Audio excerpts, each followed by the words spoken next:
In a psychologist's office, teenage boy Max says he wishes he could just be normal, but this is impossible. The reason why his whole face is covered in bandages is that he was born with a face so amazingly beautiful that it kills anyone that sees it. At least it isn't a painful death, since they usually are happy to have seen his pretty face. Max shares the story of his birth, explaining he killed the nurses and the doctor of the hospital that saw his face, but luckily his parents are immune to their son's beauty. The studies made that day revealed that his face is so beautiful that it causes a surge in hormones that immediately ends a person's life.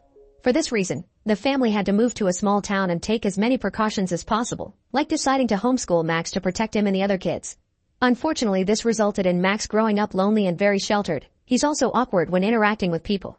His hobby is unusual too. He likes to do embroidery. The psychologist doesn't believe the story and forces Max to reveal his face.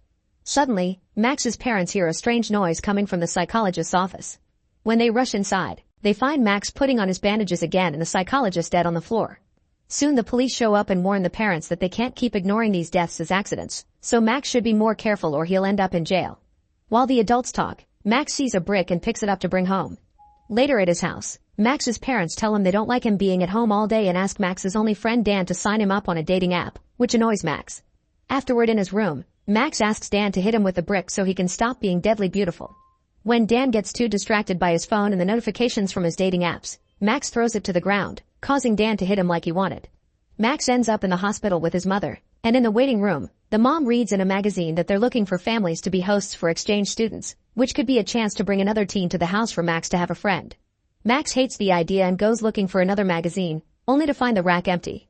A girl named Alex has the last magazine and decides to share it with him, prompting the two teens to chat for a while before Max is called by the doctor. Sometime later, Dan decides to try to cheer Max up by getting him a blind date. They meet the girl at the restaurant and Dan does some chatting to break the ice, but as soon as he leaves, things become incredibly awkward. The girl is clearly wary of his appearance, so to appear more friendly, Max gives her a handkerchief that he embroidered with her name. Things are starting to look better, but suddenly some noises warn them that Craig is causing trouble in the restaurant. The guy suddenly approaches their table and sits with them with the intention of flirting with the girl, but he sees Max's bandages and realizes he's the guy from the Deadly Stories. He's very rude and intimidating, so Max tries to leave to avoid trouble, accidentally knocking their drinks when he stands up. Craig throws the handkerchief in the liquid to make fun of Max and keeps pressuring him to reveal his face, going as far as pushing him against the table to oblige him. Thankfully, the restaurant staff uses that moment to finally kick Craig out. Then Max asks the girl for another date, but she's now scared of his face and turns him down. After such a disastrous date, Max thinks he'll never have a normal life and goes to try to end things. Suddenly Alex shows up and teases him for what he's doing, which starts a conversation about his life, candy, and Max's dream of swimming in a tub of jelly beans. In order to distract him, Alex invites Max to come with her and they take a bus to a retirement home, where he's introduced to Rosemary and Esther, two old ladies that have terminal conditions. However, they are still very lively, and the four of them have a wonderful afternoon together. While sharing tea and snacks, they learn Esther is trying to write one more book before she dies, but it's hard because of her Alzheimer's. After leaving the retirement home, Alex walks Max home, and Max wonders if they can see each other again, but Alex says no. Sometime later, Max is hanging out with Dan, who tells Max that he shouldn't give up. Since Max can't look for Alex on social media because he doesn't know her surname, Dan thinks he should hang around the spots he saw her at and try to bump into her. That night, Max makes an embroidery design about the bridge moment. The next morning Max decides to return to the bus stop and realizes Alex missed her ride on purpose. Alex is a bit wary of him at first, but then she agrees to have fun together. They go to the store and buy lots of jelly beans to fill the tub in Max's bathroom, finally fulfilling his dream. Prompted by this, Alex confesses she would love to swim in a river of jello. While enjoying the candy bath, Max finally lets her know about his deadly face, but Alex already suspected he was the guy from the stories. In return, Alex explains she has a rare cardiovascular disease that makes her allergic to endorphins. Excitement causes inflammation, and that causes her heart to grow. Then Alex shows that under her jacket she must always wear a monitor that tracks her heart size, and explains her body rejects emotions. For now, she's on an experimental medication to solve it. Hearing all this makes Max feel he finally has someone that understands his situation. Afterward, they go to watch a movie and get drunk during it, laughing at any single detail. Then they go to Max's home and Alex gets to admire his embroidery, which makes her ask him to make a design of her someday. Suddenly Alex comes too close to him and takes off his sunglasses, which scares Max for a second. Fortunately, his eyes alone can't kill people, and now the two teens are having a sweet moment that could end with a kiss. Unfortunately, at that moment Max's parents arrive and ruin the moment. The teens quickly pull apart, but the parents can tell what's going on and are in shock. Max's mother is so happy that Max finally met a girl that she hugs Alex. The parents also introduce them to Yushen, an exchange student that will be living with them from now on. She's also brought a cat with her. However, she's pretty antisocial and ignores the family most of the time. Even at dinner time, she orders her own food so she can eat alone.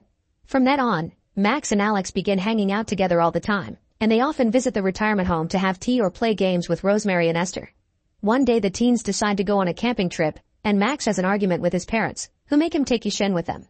The next day, the group leaving for the forest ends up being composed of Max, Alex, Yushen, Dan, and his latest date. As always, Yushen ignores them, but the others have lots of fun exploring and taking pictures. When Alex accidentally hurts her hand with a branch, Max cuts some of his face bandages to wrap up her wound, which makes Alex's heart beat a little faster. Later in the evening, they set up camp, and Dan and his girl hide under a blanket for some privacy while Yushen sleeps. Max decides to follow Dan's example and throws a blanket over himself and Alex, then prepares a surprise. He tells her to close her eyes before he covers them with a bandage. Next he grabs her hands to make him touch his face and have an idea of how he looks.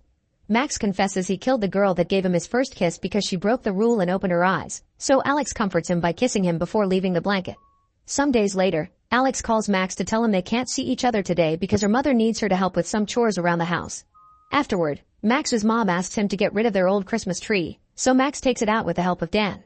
Meanwhile, Yushen is having a smoke, and when she throws away her cigarette, she accidentally lights the tree on fire. Dan and Max rush to try to put it off and Dan accidentally gets his hands burned, so they take him to the hospital. Once Dan has had his hands taken care of, the boys try to leave, only to bump into Alex and her mom. It turns out Alex lied and she's been here all day. The boys try to introduce themselves, but Alex tells her mom that they're just co-workers from the retirement home and they leave without another word. The next day, Max goes shopping with his dad and wonders how he can tell if he's in love. The dad tells him he knows his son likes Alex, but it may not be obvious to her, so he should tell her directly.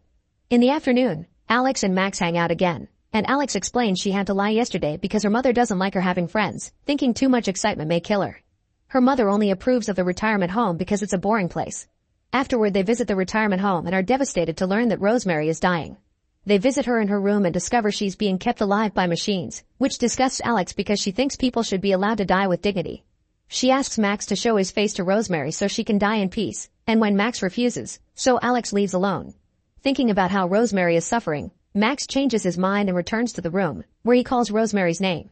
As she opens her eyes, he starts removing his bandages, and Rosemary realizes what's happening so she never stops him, dying with a soft smile on her face.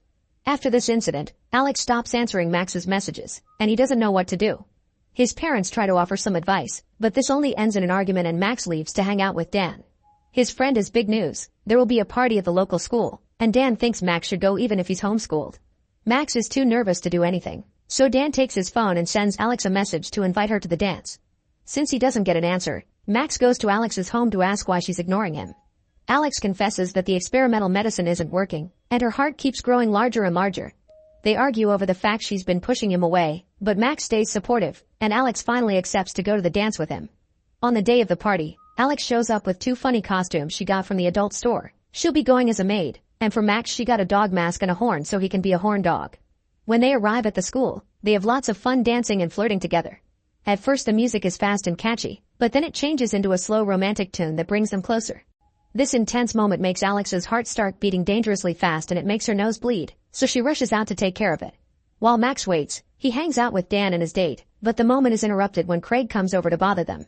He's jealous that Dan is dating his ex and wants revenge for what happened at the restaurant, so while his friends grab Dan, Craig grabs Max and takes off his mask, which immediately kills Dan's date.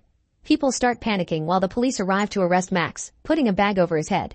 On his way out, he notices Alex is being taken away by an ambulance. That night Max is kept in a cell.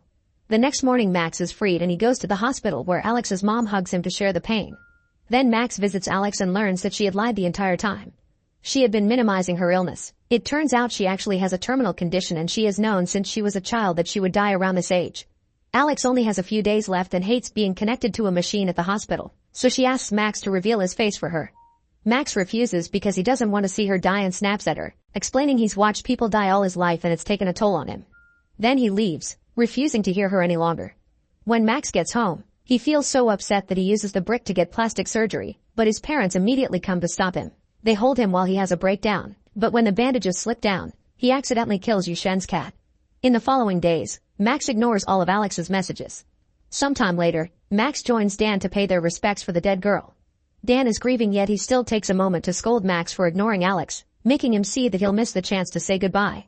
The next day Max visits Alex at the hospital and covers the wall with his embroidery as a way to apologize. He also shows her he made a design of her.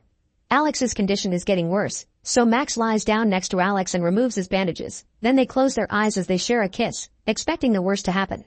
When Max opens his eyes, he's shocked to see Alex is still alive. However, she's so incredibly happy about finally seeing the real Max that her heart can't take it and she still dies.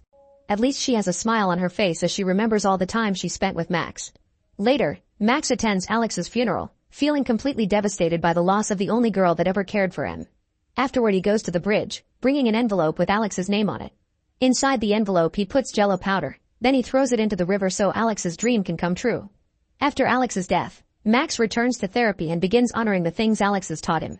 He continues to visit the retirement home to keep Esther company, and the police free him and Craig of all charges because the death of the girl was seen as a natural cause.